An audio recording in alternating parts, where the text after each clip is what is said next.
لالچی سوداگر۔ کسی زمانے میں ایک سوداگر تھا جو بہت لالچی تھا۔ ایک دفعہ وہ 50 اونٹوں پر سامان لاد کر تجارت کے لیے گیا۔ راستے میں کچھ دیر آرام کرنے کے لیے بیٹھ گیا۔ وہاں سے ایک درویش گزر رہا تھا۔ اس نے سوداگر کو دیکھا تو اس کے برابر میں بیٹھ کر باتیں کرنے لگا۔ وہ دونوں دوست بن گئے۔ سوداگر نے پوچھا، تم کہاں جا رہے ہو؟ درویش نے جواب دیا، مجھے ایک ایسی سرنگ کا پتہ چلا ہے جس میں سونا بند ہے، میں وہی ڈھونڈنے جا رہا ہوں، اب میں چلتا ہوں۔ سوداگر نے کہا، رکو، میں بھی تمہارے ساتھ جاؤں گا۔ درویش نے حامی بھر لی۔ سوداگر کہنے لگا، اگر اس سرنگ میں سے سونا نکلا تو ہم دونوں آدھا آدھا بانٹ لیں گے۔ درویش نے کہا، ٹھیک ہے۔ جب سرنگ کے قریب پہنچے وہ دونوں تو درویش نے کوئی منتر پڑھا، وہ سرنگ فوراً کھل گئی، اور اس سرنگ کے کھلتے ہی سوداگر حیران رہ گیا کہ اس میں بہت سارا سونا تھا۔ دونوں نے سونا آدھا آدھا بانٹ لیا اور اپنی اپنی راہ پر چل دیے۔ سوداگر کچھ آگے گیا تو اس نے سوچا، کیوں نہ میں درویش سے وہ آدھا سونا بھی لے لوں۔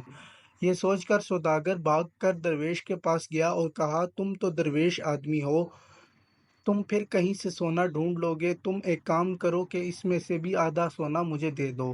اس طرح بہلا پھسلا کر اس نے درویش سے سارا سونا اپنے قبضے میں لے لیا۔ سوداگر اور درویش دونوں الگ الگ سمتوں میں روانہ ہو گئے۔ سوداگر نے سوچا کہ اس کے پاس ایک چھوٹا سا ڈبہ تھا، اس میں کیا ہو سکتا ہے۔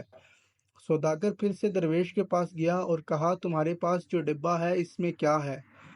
درویش نے جواب دیا، اس میں جادو کا کاجل ہے، ایماندار اور سخی آدمی اگر یہ لگائے تو اسے چھپا ہوا سونا نظر آئے گا، لیکن اگر بے ایمان اور لالچی آدمی لگائے گا تو وہ اندھا ہو جائے گا۔ سوداگر نے کہا، یہ میری آنکھوں میں لگا دو، کیونکہ میں تو بہت دیانت دار اور معقول آدمی ہوں۔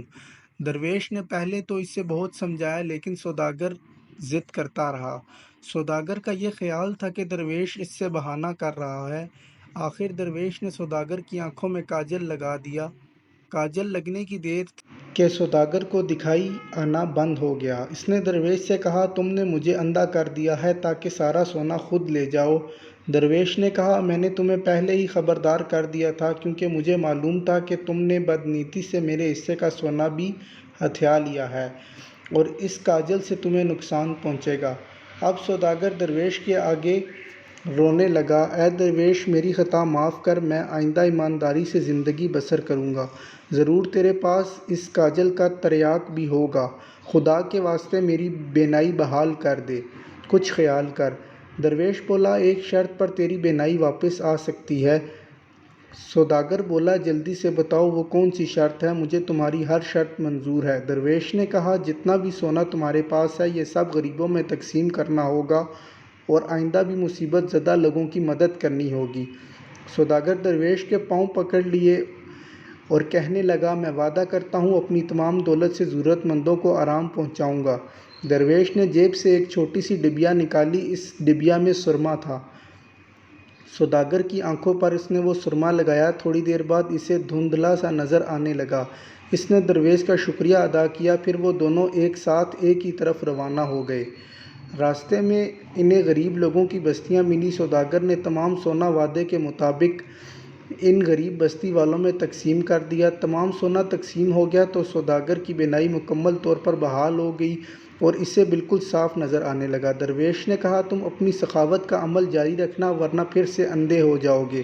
سوداگر نے وعدہ کیا اور درویش سے دعائیں لیتا ہوا رخصت ہو گیا۔